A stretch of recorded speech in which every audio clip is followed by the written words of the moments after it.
Hey everyone, I'd like to just take a second and show you how to download and submit quizzes online in my course. Let me go ahead and share my screen so that I can show you how this works.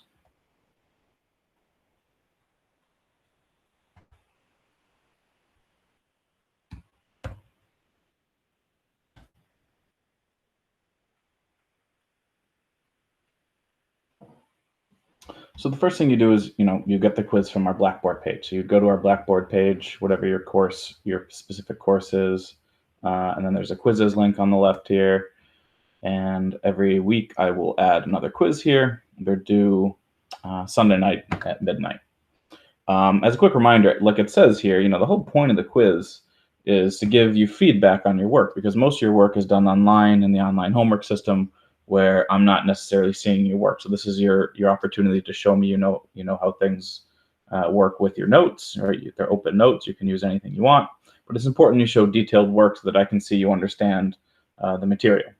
This is important because this is preparing you for the tests, and I want to give you feedback on your work before those important tests happen. So you can work on them throughout the week, use your notes. You would download it here. If you have a printer, you're welcome to print it out and answer the questions on the piece of paper. If you don't have a printer or you don't want to print it, you're welcome to just answer questions on a blank sheet of paper. But write your answers neatly, and separate your questions, obviously. When it's time to submit the quiz, you need to scan it. And so if you have a scanner, please go ahead and scan it. If you don't have a scanner, there's great scanning apps that you can use for smartphones. I personally recommend Cam Scanner. So CAM Scanner, Cam Scanner for iPhone. It's free for iPhone. I've heard it costs money for Androids though. So just download some scanning app for your phone. There's a lot of really good ones out there. That's important because these scanning apps they accentuate, they adjust the contrast in the pictures to accentuate your writing, especially if they're in pencil. And what you're able to do then is create a single PDF. So even if you have 4 or 5 pages, you can create one single PDF of your work.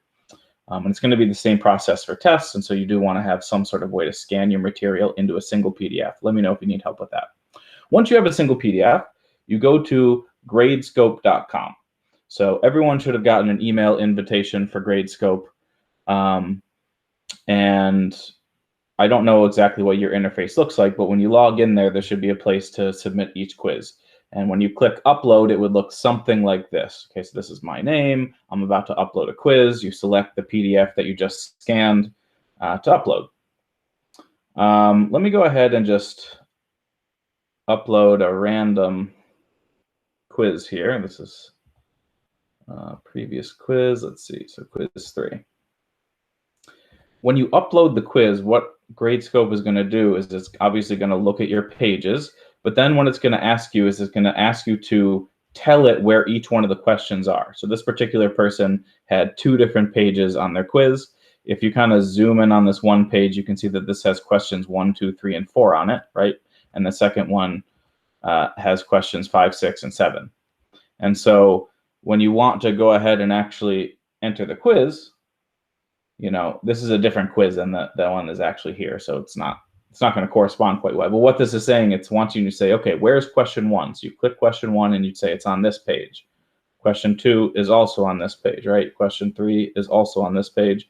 Question 4 is also on this page. But then question 5 starts on the next page. And so you would do question 5 is over on the second page, right? And so you can see it's saying questions 1, 2, 3, 4 on this page. Question 5 is on this page. Again, this quiz doesn't correspond to the one that I'm actually submitting. But when you go ahead and you hit submit, what this does is it breaks down what you submitted, and it will extract each question, or at least each page, so that when I'm grading it, I know where to look. This is very important because otherwise I have to go through and do it, and it just slows me down, and it'll stop you from getting your results as quick as possible. So once you sort of tell Gradescope where your questions are located, you just hit submit, and you'd be done. Now, on this particular one, oh, right, that's right. This is all set. So this is mine. You see it's submitted. It's not yet graded. And then what I do is once they're all in there, I'm able to grade them, add comments, show you where you lost points, and again, just give you feedback on your work. So that's how you submit things to Gradescope. This is where quizzes and tests will end up being submitted. Please do let me know if you have any questions about this at all.